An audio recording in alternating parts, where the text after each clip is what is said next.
क्या नाम है आपका? प्राची चौहान। बहुत अच्छा आपका नाम है, आपका स्वागत है। आप कौन सी क्लास में पढ़ते हैं? सेकंड।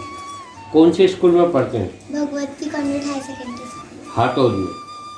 सुनाओ आप, हमने सुना है कि बहुत अच्छे अच्छे भजन सुनाते हो आप, बहुत अच्छे गीत गाते हो, बच्चे लोग बहुत स्वागत करते हो आपका।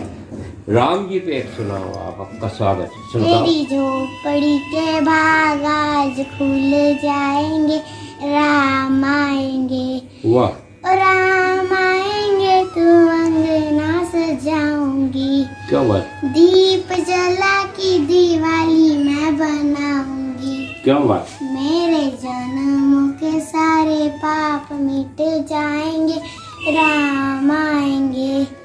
राम आएंगे तो अंगना सजाऊंगी, क्या बात, दीप जला की दिवाली मैं बनाऊंगी। क्या बात। राम झूलेंगे तो पालना झूलाऊंगी, राम झूलेंगे तो पालना झूलाऊंगी। बहुत बढ़िया, क्या बात। आपको मालूम है गुड्डी प्राची कि राम जी आ रहे हैं 22 तारीख को, मालूम है? आपका स्वागत है, बहुत अच्छा आपने भजन सुनाया।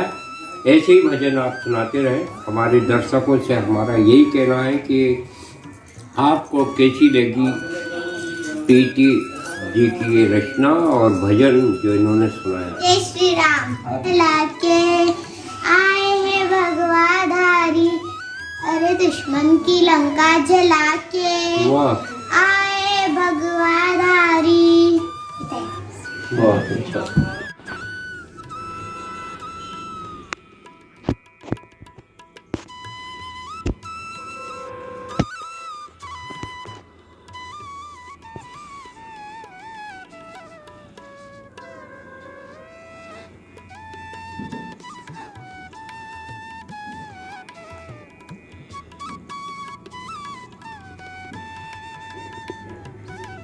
मतलब वो क्या है कि अपने पास जो है सब उनको दे दो और वो गुलछर्रा उड़ाए।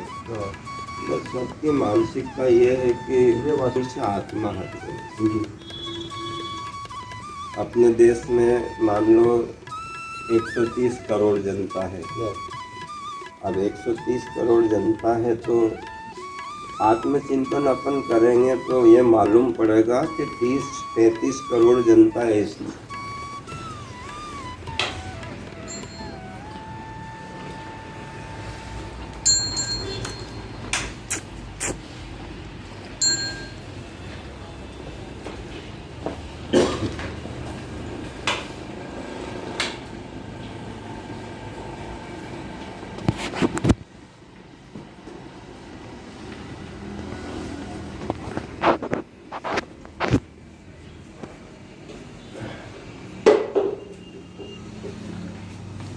हमारी कर्ज मुक्ति होगी।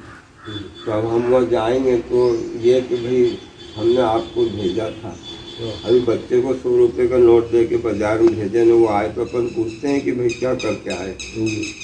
तो वो नहीं पूछेगा कि हमने इतनी उम्र और इतना सब सुविधा दे के भेजा तो तुम क्या करके आए। तो वो है ना, ऋण मुक्त होने के लिए क्या है कि आदमी को ये सनातनी जीवन, आध्यात्मिक जीवन, ताकि आदमी अपने तन मन धन का सदुपयोग करे और विश्व कल्याणार्थ करे। यही मनुष्य जन्म के सार्थक है। हाँ, यही सार्थक है, सही कि हम वहाँ पर ऋण मुक्त होके जाएंगे। अवतार लिए वो काय के लिए, सनातन को जिंदा करने के। पृथ्वी को राक्षस रसातल में ले गया, भगवान को अवतार लेना पड़ा। और ये पृथ्वी जब मतलब स्थापित हुई, जब हम लोग यहाँ आए तो उनका बलिदान, जिनके कारण ये सृष्टि है, संसार है, प्रकृति है। और इन सब बात को समझ जाना है अध्यात्म है और यही सनातन जी। ये बहुत अच्छी बात कर दी, बहुत अच्छा। अब क्या है कि ऊपर ही ऊपर लोग बात करते हैं, ऊपर ही ऊपर सब। हाँ जी, सतह की बात नहीं है। जीवन कर्ज है। हाँ, जीवन एक कर्ज है। अब कोई आदमी के पास पैसा हो जाता है, मकान हो जाता है, गाड़ी घोड़े हो जाते हैं, बैंक बैलेंस हो जाता है, सारी सुविधाएं संपन्नता आ जाती है, तो आदमी व्यक्ति बात करता है कि भाई मेरे को किसी का कोई लेना देना नहीं, किसी का कोई कर्जा नहीं है मेरे ऊपर, तो वो अपने को साहूकार समझने लग जाता है और यही हमारी गलती है जी। तो हम साहूकार नहीं, हम कर्जदार हैं। तो सृष्टि और प्रकृति ने हमको जो दिया, जैसे हवा जिसके कारण हम जिंदा हैं, तो क्या हवा का बिल भरा हमने? सूर्य की किरणों का हमने उपयोग करा, धूप का, जिसके धूप के कारण ही दिन निकलता है, सारी सृष्टि क्रियान्वित होती है, प्रकृति क्रियान्वित होती है, पेड़ पौधे जमीन फल फूल देते हैं, काय सूर्य की प्रकाश के कारण। तो क्या सूर्य का बिल भरा अपन ने? किसी पेड़ की छाया में हम खड़े हैं गर्मी में, तो क्या उस पेड़ का बिल भरा छाया का? तो हम साहूकार कैसे? अब हम 5 किलो अनाज पिसाने जाते हैं तो 10 रुपया देते हैं चक्की वाले को, तो हमारे पेट की चक्की 50 साल से चल रही, क्या हमने इसका बिल भरा क्या? हाँ, कुछ भी बिल नहीं भरा जी। हमने कोई सुगंध का उपयोग करा तो क्या सुगंध का बिल भरा? तो हम साहूकार कैसे हुए? क्योंकि हम प्रकृति और परमात्मा और सृष्टि के कर्जदार हैं, और वो कर्ज से हम उऋण कब होंगे? जब हमारा जीवन आध्यात्मिक होगा, सनातनी होगा, जब हम उस कर्ज से उऋण होंगे। और यही हमारे जीवन की सार्थकता है। इसके लिए हमारा जीवन सनातनी होना, आध्यात्मिक होना जरूरी है, और वो बगैर शास्त्र के विवेक नहीं आएगा। तो हमको साहित्य का, सत्संग का, अध्यात्म का सहारा लेना जरूरी है। और ये जब हमने सबका सहारा लिया तो हमारा जीवन सनातनी हो जाए। बहुत अच्छे आपके प्रेरणीय विचार हैं, हम स्वागत करते हैं, और हमारे दर्शकों से भी हम कहना चाहेंगे कि आपके विचारों का भी आप स्वागत कीजिए। अपना ये था कि हम योगी न बन पाया, इस बात का गम नहीं मुझको, भगवान ने हमको, परमात्मा ने हमको उपयोगी बना दिया जी। तो जब हम उपयोगी बनेंगे तो प्रकृति सृष्टि के ऋण से उऋण होकर परमात्मा के धाम को जाएंगे जी। और उसी के लिए हमको सनातनी होना जरूरी है जी। क्यों? अंधकार है वहाँ जहाँ आदित्य नहीं है, अंधकार है वहाँ जहाँ आदित्य नहीं है, और अशांति है वहाँ जहाँ साहित्य नहीं है, और पशुता है वहाँ जहाँ दायित्व नहीं। क्या बात है। तो हमारा जीवन दायित्वपूर्ण बनता है और हम उपयोगी बनते हैं, और उसके लिए हमारा जीवन सनातनी होना, आध्यात्मिक होना ये जरूरी है। सुहाना बैकुंठ धाम हम नज़ारा दिखा रहे हैं, बहुत रमणीय स्थान है ये, और बहादुर सिंह जी हमारे साथ में है जो कि इसके संस्थापक हैं।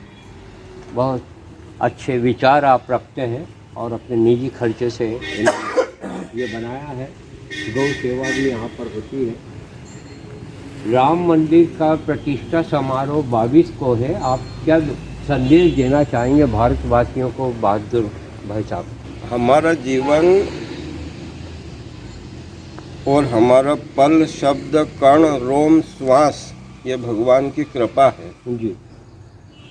और इस कृपा का फायदा हम लें, कैसे लें? इसके लिए हमको सनातनी होना ज़रूरी है, आध्यात्मिक होना ज़रूरी है। और ये भगवान राम का हमारे ऊपर कर्ज है कि उन्होंने अयोध्या छोड़ करके और 14 बरस सनातनी जीवन बिताया, और उसका फ़ायदा ये रामायण के रूप में हमको मिला जी। उसका फ़ायदा। हाँ जी। और तव प्रेरित माया उपजाए, सृष्टि हेतु सब ग्रंथ निगाए। जी। सृष्टि के संचालन के लिए भगवान को वैकुंठ छोड़ के मृत्युलोक में आना पड़ा और ग्रंथों का निर्माण करा। सृष्टि हेतु सब ग्रंथ निगाए, सृष्टि के संचालन के लिए ग्रंथों का निर्माण करा, और उसको निर्माण करने के लिए भगवान को स्वयं को सनातनी जीवन बिताना पड़ा। जब शास्त्रों का निर्माण हुआ जैसे रामायण जी। तो ये भगवान का हमारे ऊपर कर्ज है। जी। और हमको हमेशा भगवान के उदारता के लिए जो है भगवान के कार्यों को अपने जीवन में संचालित करते रहना चाहिए। बहुत बहुत आपका अभिनंदन। हम अपने दर्शकों से भी कहना चाहेंगे कि आपके विचारों को वो आत्मसात करें, सुनें और अपनी प्रतिक्रियाओं से हमें अवगत कराएं। प्रभु राम जी की जय। नमस्कार। हाथोद के समाज सेवी और धार्मिक गतिविधियों में सदैव आगे रहने वाले मनसुख जी हमारे साथ में हैं। हम इनका अभिनंदन करते हैं और आपकी प्रतिक्रिया हम जानना चाहेंगे कि ये जो राम मंदिर का प्रतिष्ठा समारोह हो रहा है कैसा लग रहा है आपको? राम मंदिर हमारे आराध्य भगवान है जो कि घर घर पधार रहे हैं। हमको उनका हार्दिक दिल से स्वागत करना चाहिए और उनका सम्मान करना चाहिए, क्योंकि राम भगवान हमारे सभी प्राणियों के जीव आत्मा है जी।